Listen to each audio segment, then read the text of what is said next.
Well, I'm Blaine Rodgers, and I'm here today with Lori Lawrence, and we're going to discuss some of the things that probably are hot topics as we come into the summer months with our projects. And we're going to do a few of these series across all species. And so this morning, Lori joins me, even though her family is known for being competitive in a lot of different species within their state of Ohio and where they show.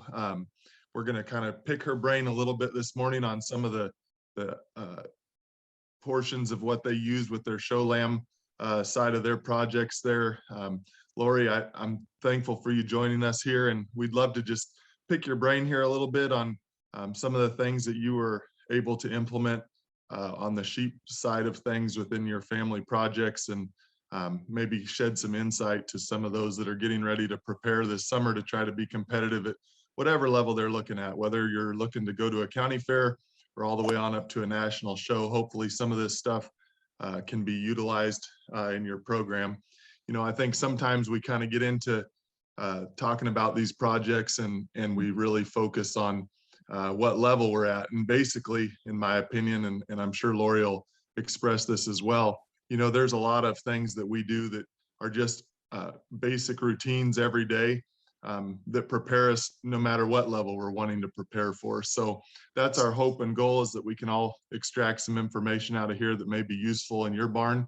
Obviously, everybody has different programs and management styles. So there's lots of different ways to accomplish the same task. So while maybe you've done something that's been successful in your barn, your environment, you know, for different stages of what you're doing, there's a lot of different ways to go about that.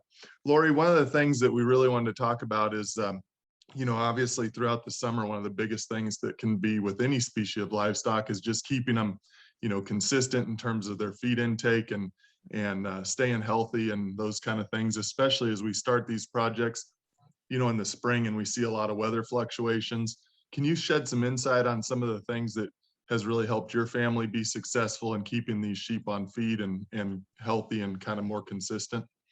Yeah, absolutely. The big thing that we do is we consistently feed at the same time every day. So it may be, you know, within a half an hour, but we try to, you know, feed twice a day, same time every day. We give them a certain amount of time to eat. And when they're finished, you know, or we think they've slowed down, we pull that feed out. We don't leave the feed in for those lambs every day. And each lamb at our house is fed individually. So the other thing, you know, this time of the year you run into, you know, feed freshness is super important. Keeping bags closed up, keeping bags in an airtight container, or if the feed doesn't feel or look as fresh, just simply getting a new bag of feed. So those are a lot of things that we do to keep those lambs on feed, especially this time of the year. All right. What about hay? Do you guys feed hay to your sheep? We do, especially early on as when they're younger. As they get older and closer to showtime, a lot of times we'll, you know, cut back on that hay. Typically, it's, you know, it's free choice hay when they're younger. I think it really does a good job scratching their gut, keeping them interested, entertaining them a little bit at the same time.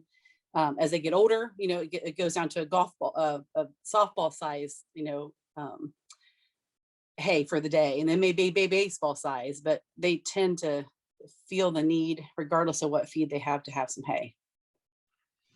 What are some of the things that you do? I know that like we can all try to keep everything consistent. We can keep them on good quality show feeds and hay and all those kind of things, but inevitably it seems like, especially here in the spring, you know, as we see weather fluctuation and maybe once we get into the summer where we get some really high temperatures, what are some of the things that you guys do if you do have a sheep that goes off feed, just to kind of try to get them back and rolling? I'm honestly a big believer, and have long before I worked at Biozyme, and the Sure Champ Extreme product and the Vita Charge Climate Control Gel. We'll have sheep, especially in the warmer weather, that will literally just come up to the pen and take the gel without you even going in the pen. So that's been a lifesaver. It keeps their, you know, body temperature more consistent and things like that. The other thing that we always focus on as it gets warmer is the water situation. That fresh, clean, cold water is really crucial to lambs' digestive health and keeping them eating. So throughout the summer, we'll find ourselves, 5, 6 times a day, dumping out an entire bucket of water, refilling it, and making sure that it's fresh, cold, and clean for those lambs to have. So those are the things that we use the most. All right, thanks. One of the other things that obviously becomes very important in all species of livestock, especially it tends to be a hot topic on the small animal side, it feels like, is exercise in a program in terms of exercise, not only just to get them out and maybe increase appetite through just getting some movement and exercise that way, but also to prepare them from a compositional standpoint to increase muscle shape or whatever you're trying to achieve from that. Can you elaborate a little bit on what you guys, what your philosophies are on exercise for sheep and how you implement that into your program? Yeah, absolutely. We don't exercise sheep till they hit about 100 pounds. Ohio's a little different. The weight limit's 140. So we wait till they get to that weight before we start exercising the sheep. And I'm a big believer that each lamb's different. So each lamb may need different things done to look their best. And so we'll tend to, run a day, track a day, and then they always have a day off, and then we'll tread a day backwards. And then, then one day we'll just practice setting and walking and really take time to evaluate the lamb instead of just work them. The other thing we do is on Sundays, we always have a free day. Those lambs get out on a big open lot with no grass, and they're sheep, and they have fun and they run and play. And some days, I swear, those are the days that I feel like the sheep, look their best, and they really can work all of their muscles and all of their body to really, for us to have a chance to evaluate how they look on the loose versus being on a halter or being walked by hand. So.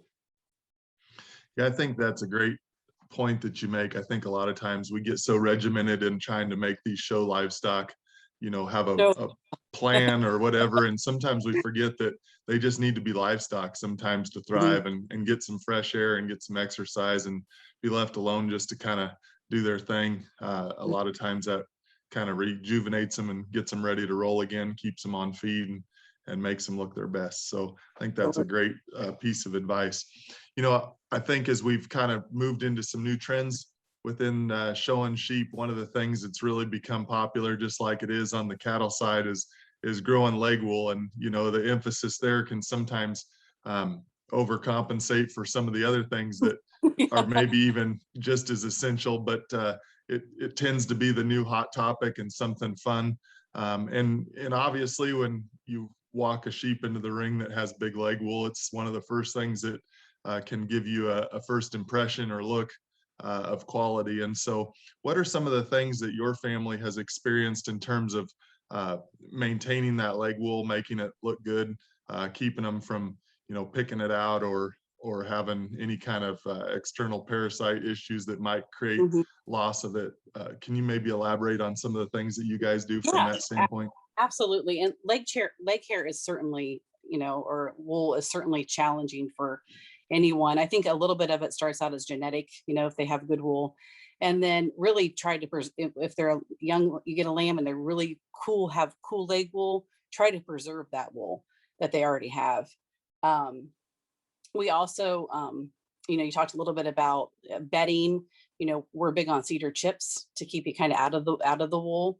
And then when we do rinse and work legs, we tend to make sure that we penetrate from the hide out. I feel like the hide is sometimes missed on, when you're working leg wool, and that's what we do with cattle. You work the hide out and penetrate that hide to generate some wool or leg hair there. So a little bit, we did have a couple pickers, and boy, that sure is frustrating when you go out, and you see one that, man, you work so hard and they pick that wool and you get super frustrated. But my husband and daughter would probably strangle me for telling this, but we would wrap the legs, and sometimes they would, be so, they would be able to get those wraps off. They're very talented little sheep sometimes. So I actually bought some plastic dog toys Aaron's last couple of years and hung them on the gates. It looked so stupid and looked like we were not sure what we were doing, but those sheep spent a lot of times like playing with those and trying to get them in their mouth. And doing crazy things with them, it really made them focus less on their leg wool and maybe some boredom, and gave them something to do. Because sometimes I think they pick the wool because they're bored, not because there's maybe anything wrong. So crazy, maybe look like idiots, but it sure did work for us. So Well, sometimes being effective in our management always isn't the thing that looks the best, yeah, not just figuring out. non-traditional, and it was Yeah. pretty funny, but it worked great. So Can you walk me through, just maybe for somebody that was just beginning into this project, what does it look like when you say wrapping them, and um, what would your routine be on that? I know that there's probably some critical timing in terms of how long you keep them wrapped, or when you work them and rewrap them and those kind of things. So can you walk me through how you guys do that? right. Well, when we were wrapping legs, I we would take those out every day and rinse those legs and blow those legs out. And when you do wrap them, it's super critical that is super, super dry before you wrap those legs. So we tend to, when you don't wrap them, have we rinsed every other day. But when they were wrapped, it was every other day. I think they need to get some air and circulation, and and then of course check on that wool. Every time you walked in the barn before you wrapped them, we were making sure that they were not picking and they had plenty of leg wool. So it can happen really, really quick. So Going back to a comment you made just a little bit earlier, you'd mentioned that you guys really try to work from the hideout. And I think that's something that's, whether any species that we're talking about, sometimes we think about, whatever conditioners or products that you might use to put on top of their hair, and mhm. condition that hair follicle or wool or whatever the case may be. I've always kind of thought that, especially as you get into the winter months and they have a really dense hair coat, or you've got leg wool that's really, really dense and long, like how do you get to the hide to make sure that it's conditioned? Because obviously the follicle starts there, and that's what we're really looking to keep in check, in order to prevent anything negative happening and dry skin and making them rub or whatever, or just to increase the growth there. How do you do that on those? I mean, I see these sheep walk in and they've got huge leg wool, and how do you get to the bottom of that dense wool to get conditioner down to the hide? Yeah. Well, typically, with the way we don't just rinse the legs, we spray the legs so it penetrates, the water penetrates to the hide. And then we're big components of a conditioning sort of cream that keeps the hair, the hide, from not having what word am I looking for, any dandruff or dirt and things like that.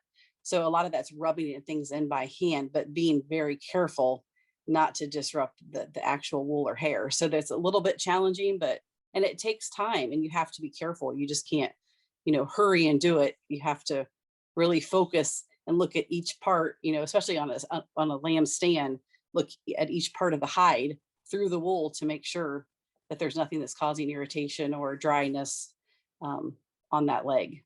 So All right, well, thank you. That's some great advice on that. And one of the things that I think that for people that maybe are just getting started into the sheep world, I know, our family started on it, and coming from a cattle background, when people talked about rinsing them, I was thinking you're out there rinsing their whole bodies. Like, maybe elaborate just a little bit on the fact that, how you go about that, and what's important to rinse on a sheep, and what you want to leave, from actually doing that. yeah, we definitely had that same problem. I was wanting to like rinse their heads and their backs and their whole body. I was like, man, these sheep are dirty. They have a lot of lanolin and oily, and it was very much the same situation. And we're big components of a canvas blanket, and I feel that those natural oils are what's really important to that hide, to keep it fresh. So we don't wash sheep. I mean, and that's a strange concept when you come from a cattle family. So when we do, we take off the blankets to rinse legs, but not the body at all. Not the body, not the head, not the belly, nothing. just the leg. So that was a really strange concept for us, not to wash the entire lamb, which we tended wanted to do. So Yep, for sure. How do you guys prepare your sheep in terms of showing them and walking them? You know, there's obviously a difference between throwing them on a halter and preparing them to present themselves in the ring in a manner where they look good on the walk. What do you guys do from, you know, I know there's lots of different stages of how we talk about exercise. There's probably aggressive exercise to, you know, change their composition versus, you know, an exercise program just to get them out and make them more comfortable on the walk. What are some of the things from a showmanship standpoint that you do to make those sheep look better when they're on the walk? it is a lot of hand walking and elbow grease. There's no way, no two ways about it.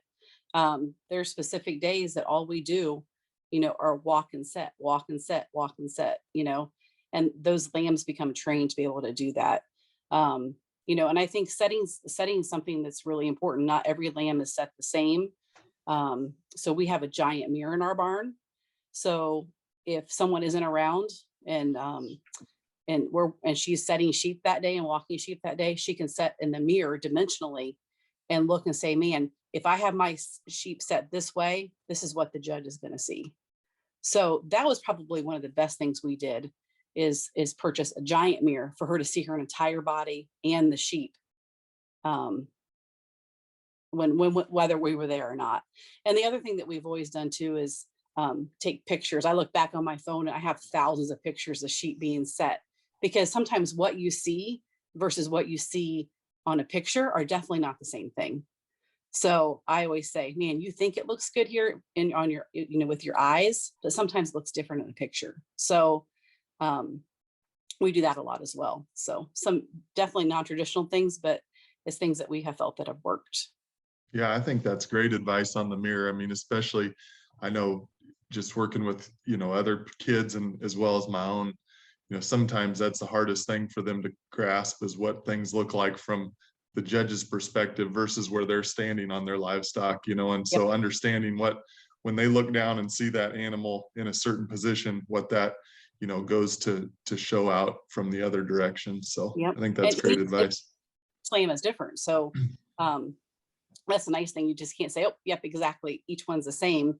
You know, you have to show them to their to each lamb's best, you know, qualities. So Well, thanks, Lori. Is there anything else you can think about that you feel has been in your management styles has been really effective that might be able to help somebody going forward as they prepare this summer? um, definitely the water on sheep. I don't think you can emphasize that enough. That fresh, clean water is absolutely a critical thing with show lambs. Um, yeah, and a lot of it's just being consistent on the top of things. If you see something that's not right or something that you know you're questioning or them going off feet a little bit, don't wait. Act on it quick. Sounds good. Thank you so much for all your input.